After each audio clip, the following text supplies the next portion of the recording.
Dear friends, आज हम permanent लोक अदालत के बारे में बात करेंगे। जैसा कि आप जानते हैं और आप कोर्ट कचहरी जाते होंगे तो देखे होंगे कि एक बोर्ड लगा हुआ है परमानेंट लोक अदालत का, और उनका कचहरी कंपाउंड में ही अलग एक कैंपस रहता है, उसमें लिखा रहता है परमानेंट लोक अदालत। ये परमानेंट लोक अदालत का गठन जो है ये the legal service authority act 1987 के अंतर्गत किया गया है, और इनका चैप्टर 6A में डिफिनीसन दिया गया है कि ये परमानेंट लोक अदालत का मतलब होता है परमानेंट लोक अदालत जो subsection 1 of section 22B of legal service authority act 1987 से बना हुआ है।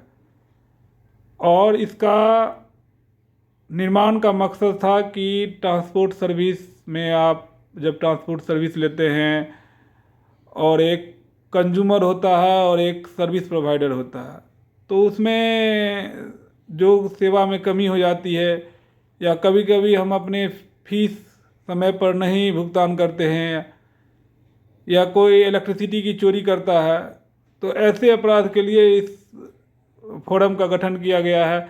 और जैसा कि आप जानते हैं कि न्यायालय में करोड़ों केस पेंडिंग है, तो न्यायालय का बोझ कम करने के लिए परमानेंट लोक अदालत का गठन किया गया है। तो ट्रांसपोर्ट सर्विस जो एयर, रोड और वाटर तीनों में चलने वाले ट्रांसपोर्ट सर्विस हैं, पोस्टल टेलीग्राफ और टेलीफोन सर्विस हैं, सप्लाई ऑफ पावर है, लाइट है, वाटर है, इलेक्ट्रिसिटी है, पब्लिक कंजर्वेंसी और सैनिटेशन है, होटल और डिस्पेंसरी की सर्विस है, इंश्योरेंस सर्विस है, और भी कोई भी सर्विस जिसको सेंट्रल गवर्नमेंट और स्टेट गवर्नमेंट उसको नोटिफाई करे पब्लिक इंटरेस्ट में, पब्लिक यूटिलिटी सर्विस। तो ये जितने पब्लिक यूटिलिटी सर्विस है इनसे संबंधित सभी विवाद परमानेंट लोक अदालत में सुलझाए जाते हैं। और परमानेंट लोक अदालत लगभग सभी जिला न्यायालय के कैंपस में ही आपको मिल जाएगा। और यहाँ परमानेंट लोक अदालत में एक जो प्रिजाइडिंग ऑफिसर होते हैं वो डिस्ट्रिक्ट जज होते हैं, और वो रिटायर भी हो सकते हैं।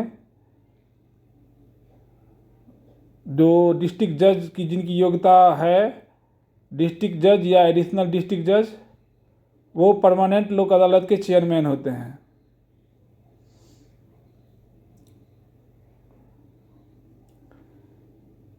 और दो और मेंबर होते हैं परमानेंट लोक अदालत के, एक जुडिशियल मेंबर होते हैं और एक सोशल वर्कर होते हैं। ये दोनों सेंट्रल गवर्नमेंट या राज्य सरकार द्वारा नामित किए जाते हैं। तो परमानेंट लोक अदालत एक अच्छा फोरम है मुकदमे के सुलझाने के लिए। और जैसा कि आप जानते हैं कि ये section 22B legal service authority act के अंतर्गत बना है,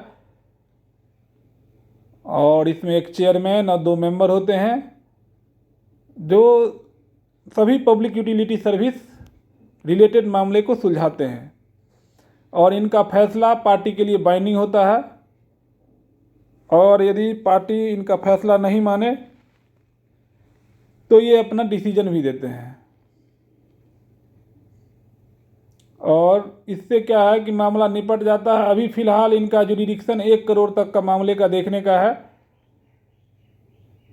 और जैसा कि हम पहले कह चुके हैं कि अगर पार्टी एमिकेबली सेटलमेंट नहीं करती है, अपने मामले को सुलझा नहीं पाती है, तो चेयरमैन महोदय और मेंबर कोशिश करते हैं कि मामला सुलझ जाए। अगर नहीं सुलझता है तो वो डिसाइड करते हैं, और इनका अवार्ड जो है वो फाइनल एंड बाइंडिंग है, कहीं उसकी अपील नहीं हो जा सकती है। अब एक्स्ट्रा ऑर्डिनरी अपील तो हो सकती है रिट दाखिल करके हाई कोर्ट में, लेकिन ऑर्डिनरी रूप से इनका कोई अपील नहीं होता है। और उस भी कुछ ग्राउंड पर ही, जैसे कि फ्रॉड या कोएर्सन या कोई बहुत सा है कि एक कोई इम्पोर्टेंट ग्राउंड पर ही आप अपील कर सकते हैं। और ये जो लोक अदालत है, परमानेंट लोक अदालत, इसमें आपका सिविल प्रोसीजर कोड 1908 और एविडेंस एक्ट ये लागू नहीं होता है, और जो इंडियन एविडेंस एक्ट 1872 के अंतर्गत है ये सब नहीं है। इसमें प्रिंसिपल ऑफ नेचुरल जस्टिस का केवल पालन किया जाता है। एक बात के लिए आलोचना भी किया जाता है परमानेंट लोक अदालत का, ये एक गठन किया गया है कंसिलिएशन करके मामला को निपटारे के लिए, और फिर मेरिट पर डिसाइड कर दिया जाता है। तो इससे कभी कभी पार्टी को लगता है कि ये क्या हो रहा है, ये तो सेटलमेंट का फोरम है और यहाँ डिसाइड किया जा रहा है। तो लोक अदालत अल्टरनेटिव डिस्प्यूट रिजोल्यूशन का एक फोरम है कि मामला आप कोर्ट कचहरी के बदले आपस में ही जो है आप निपटाएं, आपस में ही अपने मामले को निपटाएं आपस में बात करके। और इसके लिए कोर्ट भी आपको एक फोरम प्रोवाइड करता है कि आप आइए कोर्ट में और एक दोस्ताना माहौल में बैठिए, जज साहब के साथ बात कीजिए। नॉर्मल कोर्ट में आप जज साहब के साथ बात नहीं कर सकते हैं, यहाँ आपको एक दोस्ताना माहौल मिलता है।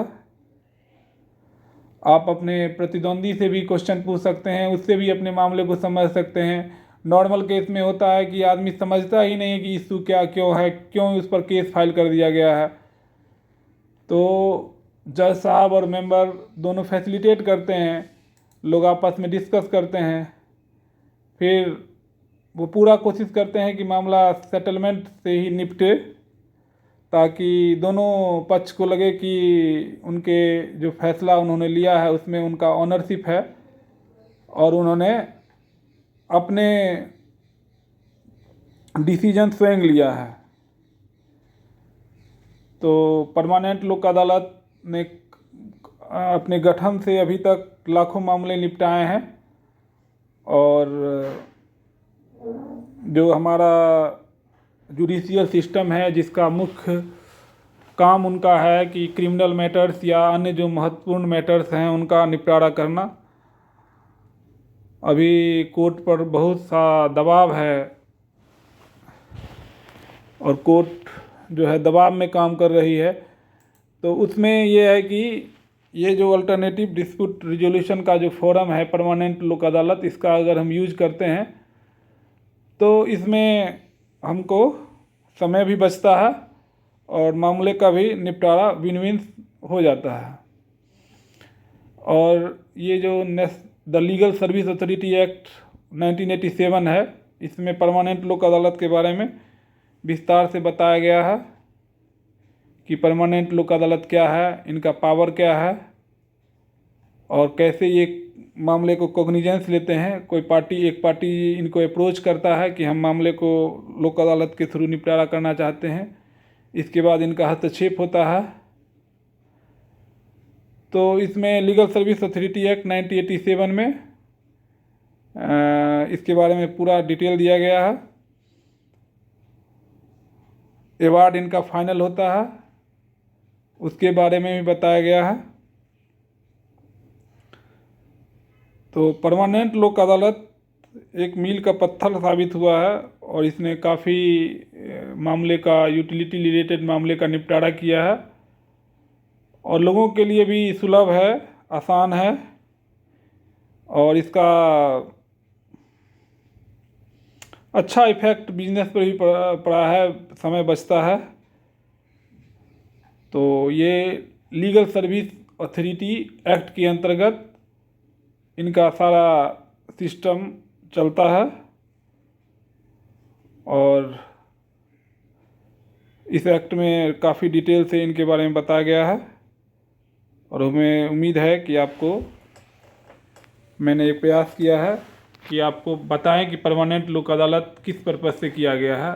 तो ये पब्लिक यूटिलिटी सर्विस के मामले को निपटारा करने के लिए किया गया है और ये अस्थाई नेचर का है। ये सेटलमेंट द्वारा मामला तय करता है या डिसाइड करता है।